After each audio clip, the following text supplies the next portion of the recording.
Hello, thank you for joining me. So today we are going to learn an illustration of how to make a shawl jacket.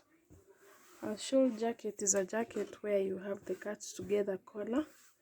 I'm going to use this tetron or the lining to illustrate because I've realized the fabric is a bit busy, but my chalk is going to be more clearer here. So we are going to use this one. So we go to our measurements. Our measurement here we are going to make a shawl jacket for a boy who is about 5 years old.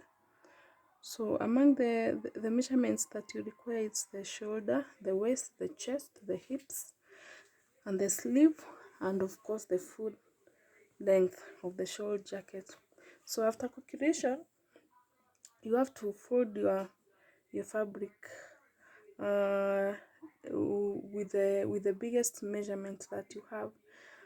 Please note, it is also important to take the tummy circumference because some people or some kids mostly have the tummy bigger than the chest, but in this case the kid had a tummy circumference of 22, so it made sense to just take the chest measurement because now the tummy is smaller. But now the biggest measurement we have is the hips, which is 24 divided by 4, which is 6.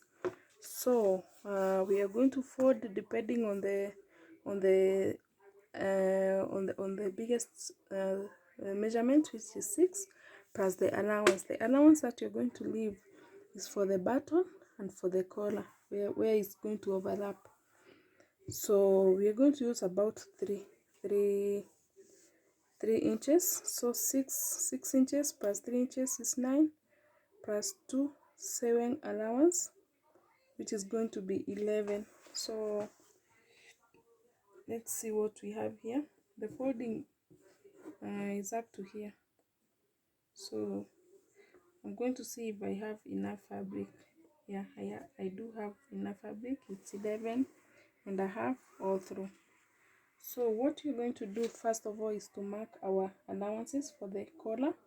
So on top here we have the 3 inches.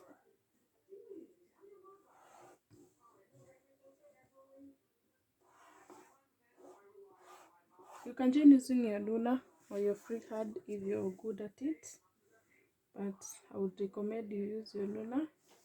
In this case mine is smaller, so I'm just going to use my freehand. So on this other side also we'll have 3, so I'll join here 3 like that. So that's what we have basically. So we are going to take the length of the shawl jacket. Let me keep my measurements aside because now we are through with that. So the length of the jacket is 17, but you do realize that the lining is always shorter than the main fabric. In this case, my lining is going to be shorter with 2 inches. So if my full length of the jacket is 17, the length of the tetron of the lining will be 15. So I'll mark my 15 here. 15 again here. 15. So I just join with my freehand like that. So from there we are going to put our diagonal measurements. So we are going to do the armhole. The armhole, usually it is the bust divided by 4 minus 1 inch. In this case the bust of the kid is 22, divided by 4 is 5.8, so minus 1 is 4.8. so I'll just use 5. Let me see here, 5. So that is our armhole. Then we're going to the waist. The waist is a depression that is somewhere here below the lower bust and the hip. So for this kid is 10, so I'll mark 10, 10, 10. So I join. So this one will be our waistline. This one will be our hemline or the hip line. This one is the armhole line or the chest line. So we are going to our diagonal measurements. For the shoulders is 10. 10 divided by 2 is 5, plus half an inch allowance to join the sleeve, that is 5.5, which is there. Again, we are going to mark the shoulder measurements at the chest line so that we can carve our armhole. So there, let me use my ruler. It is small, that's why I was not using it before, but it serves the purpose anyways.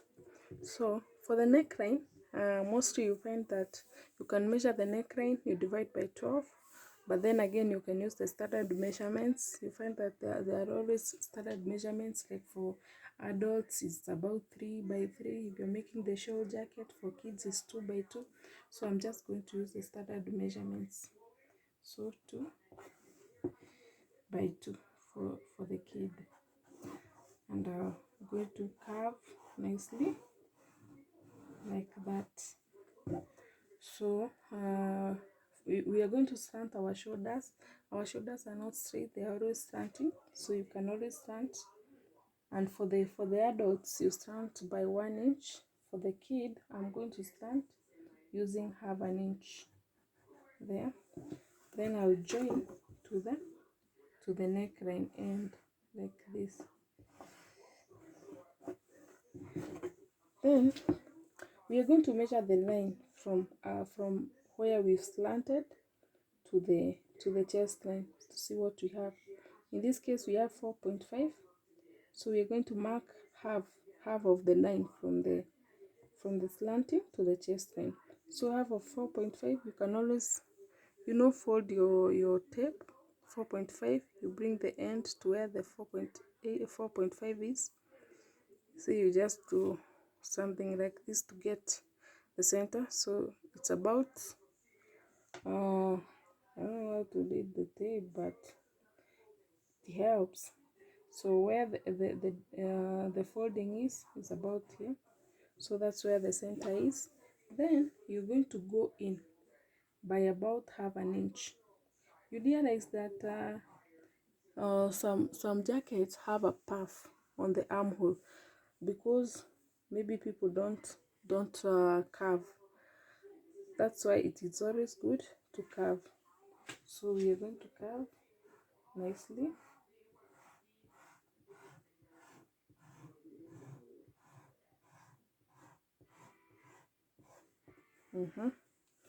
Then we are going to put our chest line measurements, which is 23 divided by 4 is 5.8, is here.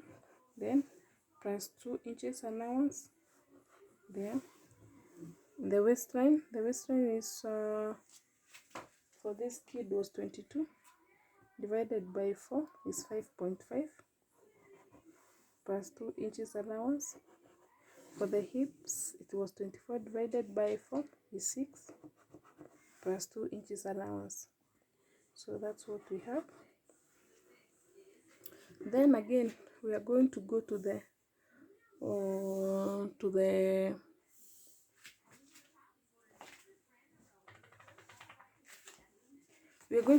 darts. So for the dart, you always use the bust or the chest measurement divided by 8 minus 1 inch. I don't know whether you get me. You take the bust measurement, you divide by 8 minus 1 inch. In this case, the kid has a bust of 23 divided by 8 is 2.9 minus 1 inch is 1.9. That is about 2 inches. Then the 2 inches, because you're going to cut across the darts, you require some inches to join together. So like half an inch. So you're going to mark 2.5. So if it's for the adult, if you have a bust of 40, divide by 5, you get 5 minus 1 is 4. So your dart is going to be at 4, but then you add half an inch to join both darts. So here we have 2.5 again here.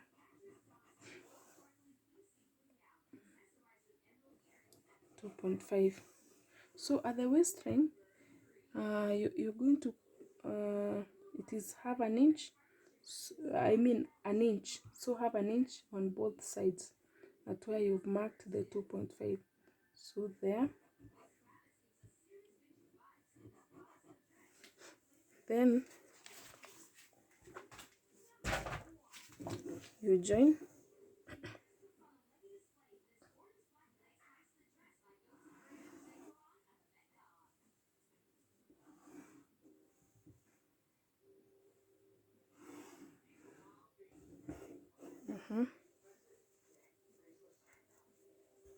You can always use the center one if necessary. Then at this point you can always use the dart for the kid. You can come down by 1 inch from the chest line. For an adult, you come down by 2 inch to know the length of your dart. But this one, I'm just going to come down by 1 inch. Then you join to the waistline like this, like this. Oops, sorry. So this is the dart, but I want mine not to end here. So there are two ways that you can always do your darts. You can always do like this. You just join them, and then again you can always use the shoulder darts. The shoulder darts, you come to the shoulders, you measure your shoulder. In this case I have 3.5. So again 3.5, you fold your tape, so the center is here, so you come and mark here. So it's here, the center. So you join. That is the shoulder dart. You can always use the armhole dart again. So the center, we've already marked the center. So you just nicely curve towards the armhole. Then you can go out by about half an inch. Then again you do your armhole again like that. I don't know whether you get me. So there's the armhole dart. You can always use the armhole like this. You just join, but then again you can always use the armhole. You divide your armhole divided by 2, then you curve and you go out by about an inch. Then there is the shoulder dart, by dividing your shoulder into 2. So I'm going to use the armhole one, so I'm not going to be needing this one. So I'm going to use this one for the time being. Then so we are going to add our allowances so that we don't run out of fabric. Like now I have come out by 1 inch, so that 1 inch you're going to add it here, there. Then again this one is 1 inch, you add it here. This one is okay. So you join your darts, I mean your block, so to say. So you just join it. So it's almost complete. So now we are going to go to to draft the collar. So you have to determine where you want your collar to overlock. I don't know whether it is to overlock or to overlap. Yes, overlap. The word is overlap. I was confused. So it can always overlap in the waistline, in the chest line, in between the chest line and the waistline. So mine, I wanted to overlap about an inch higher from the waist. So I'll come have an inch. Then because the button allowance is always 1, unless you want the one to overlap on this other side, you can always use 4 or 3, but mine I want it to be just 1 inch. So it totally depends on you. Then again here you mark 1 inch.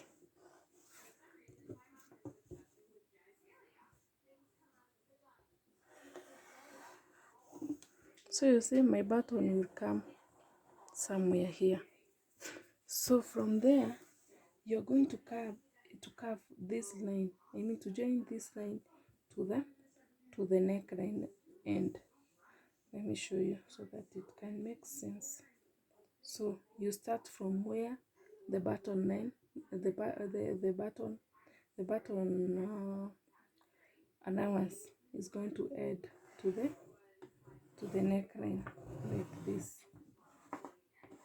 See? But then because it's a cut together collar, you're going to extend your line to this allowance, which is here. That's why we left it. So you're going to extend your line. Please don't extend it like this straight. It has to be a bit slanted like this. Make sure it's not straight. So you slant it like this, because now the back measurements, we are using 2 by 2, so it has to be 2 plus half an inch joining allowance, so 2.5. So it's going to add somewhere here 2.5. so we extend it up to that point like this. So note, you can always have it straight like this, you can always curve it, but I want mine to be a bit, you know, not so straight. I want mine to be a bit curved to join the neckline like this.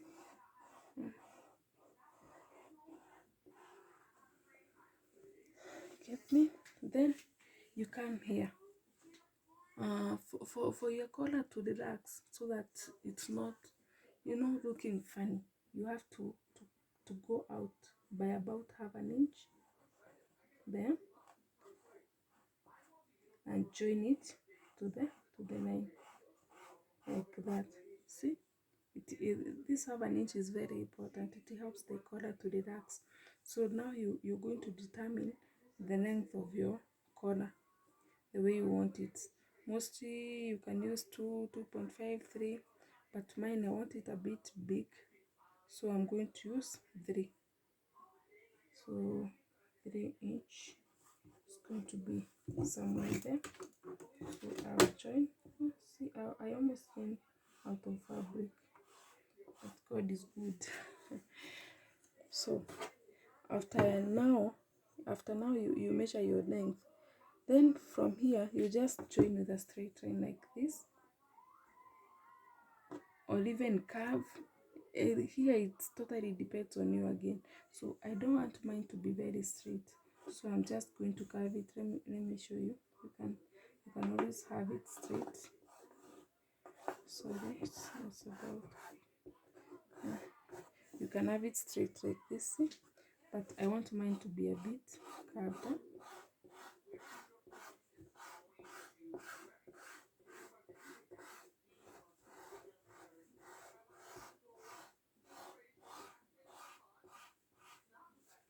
See, so that's how our shawl jacket is going to be.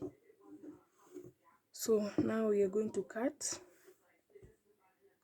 Make sure when you're cutting, you don't cut at exact line, because now you're going to need the allowances to join them. So you're going to cut maybe somewhere there. You can always add your seam allowances. So let me cut now the jacket.